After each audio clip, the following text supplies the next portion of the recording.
Hey class, it's Miss Anderson. I'm going to start you out with Unit 4 with classifying and evaluating polynomials. So a polynomial is a set of terms where all exponents are whole numbers and all the coefficients are real. We've been working with polynomials for the last couple of units, so some of these polynomials will look familiar. So we have to have whole number exponents and coefficients that are real numbers. So here's an example of a polynomial. So you have your coefficients are the numbers in front of the variables. The variables are the x and the y. If you have a term without a variable, that's considered a constant. And then the exponent is the small number above the variable. So terms are defined to be the pieces that are separated by addition and subtraction. So this example has 3 terms. And then the degree of the polynomial is determined by its highest exponent. So this example would be a degree of 2 because the x is an exponent of 2, and that's the biggest exponent. When we write a polynomial in standard form, so we've looked at standard form with quadratics, that's the ax squared plus bx plus c. So that's standard form because it's written with the highest exponent term down to the constant term. And so that's the definition of being in standard form. So when we're looking at polynomials with higher degrees, you're going to put the highest exponent first. So in this example, the negative 2x cubed would have the biggest exponent, so that would be our first term. And then it would be 3x squared, and then a positive 4x. So we put it in that order. All the way down to if there's a constant term, that would go last. Then when it's in standard form, the number that's out front is your leading coefficient. We're used to referring to that as our a value. So this one would have a leading coefficient of negative 2. And then the highest exponent in this example would be 3. So it would be a third degree polynomial, or degree of 3. Because we have an exponent of 3, exponent 2, and then x has an exponent of 1. We just don't typically write it. You might need to pause to write these down here quick, but we can classify a polynomial by its exponent, so it has special names. So if you have a polynomial with a degree of 0, it's considered a constant. So that would be like just having 7, so degree of 0. First degree polynomials are linear, so you might be familiar with that one. 6x plus 3, those make lines on a graph. So first degree is linear. We've spent a lot of time with second degree polynomials. Those are called quadratics, like 2x squared minus 3x plus 5. And then we have third degree polynomials are cubics, and that's like x cubed. And notice like the number of terms here in my examples doesn't matter. It's the degree is referring to the exponent. So the first one that was linear has a degree of 1.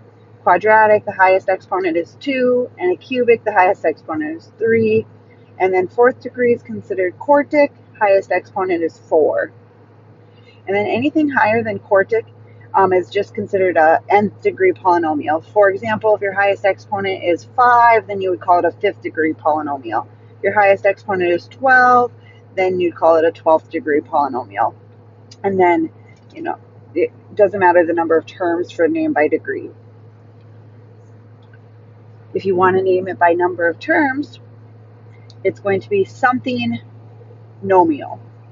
So the prefix for 1 is monomial. So mono means 1, so monomial for one term, like just having 3x. And then like a bicycle has 2 wheels, bi means 2, so binomial for having 2 terms, like 3x plus 6. For 3 terms, tri means 3, so trinomial for 3 terms, like 3x squared, 6x, and 4. So we had those. Remember we were factoring perfect square trinomials? They're called trinomials because they had 3 terms. And then anything higher than that, so I know there was a spot for 4 terms, but anything higher than that we just call polynomial. So poly means many, so polynomial for anything more than 4 terms. So here's one example of 4 terms.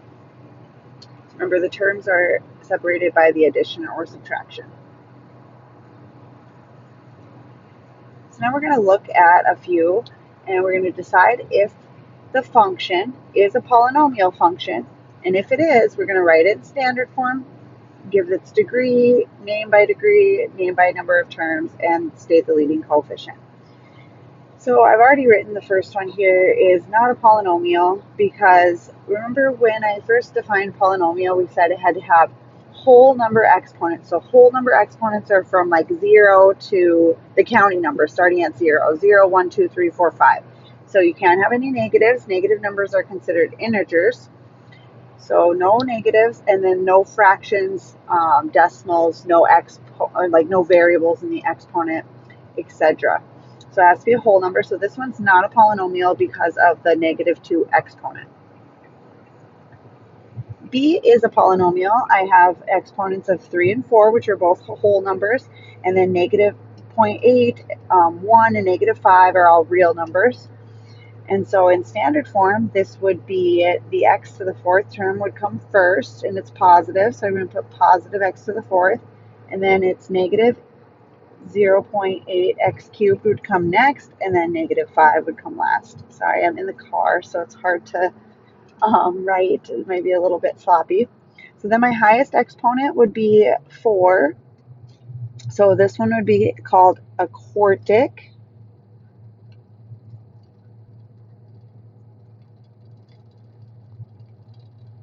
And then classified by number of terms, there are 3 terms, so it would be a trinomial.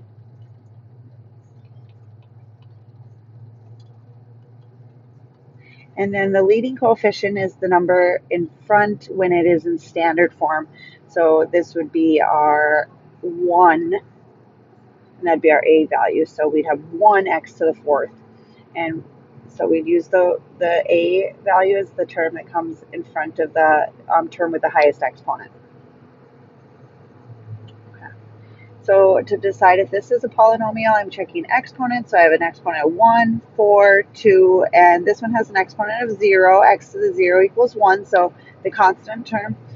So all my exponents are whole numbers, and then my coefficients, I have a coefficient of -1. The square root of 5 is kind of a yucky decimal, but it's a real number. 2 and -7, so all real numbers, so it is a polynomial. If I wanted to write this in standard form, the highest exponent term would be the square root of 5, x to the fourth, whoops,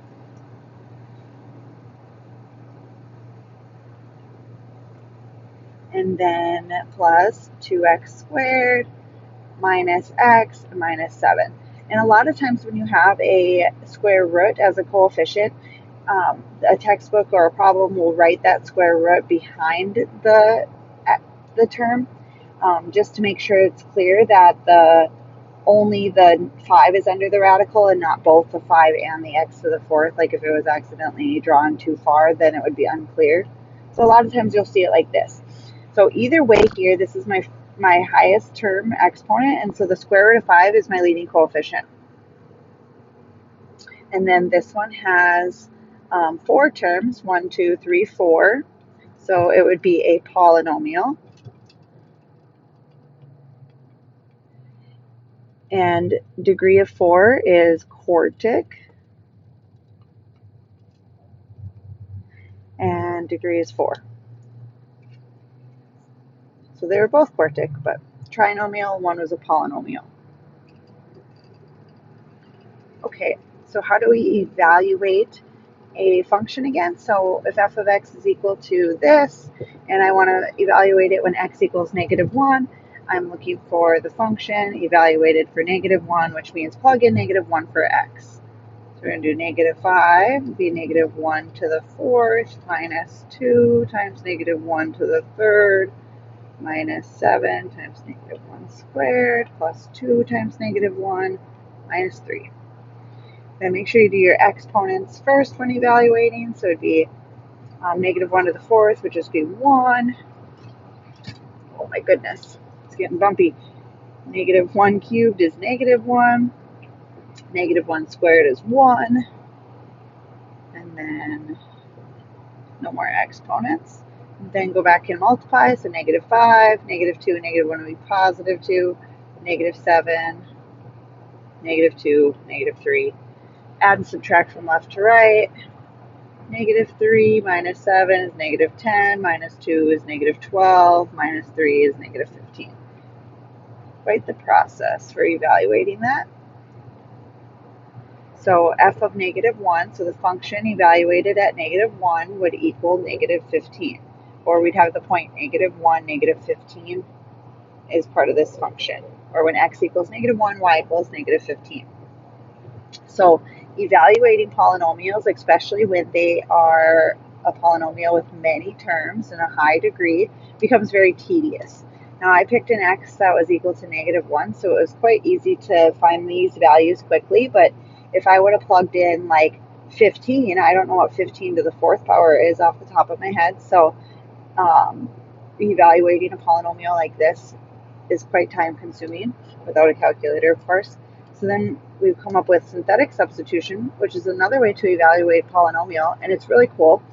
The steps for synthetic substitution are you place all the x values you place the x value on the outside. We list all the coefficients in descending order, so from highest exponent term down to the lowest, and then we are going to remember this step by remembering drop mama. So what we're going to do is we're going to drop down the leading coefficient, and then we're going to multiply, add, multiply, add, multiply, add until we get to the end. So let me show you what that looks like.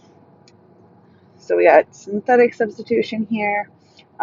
We want this polynomial, make sure it's in standard form, 5x cubed, x squared minus 4x plus 1, so highest to lowest.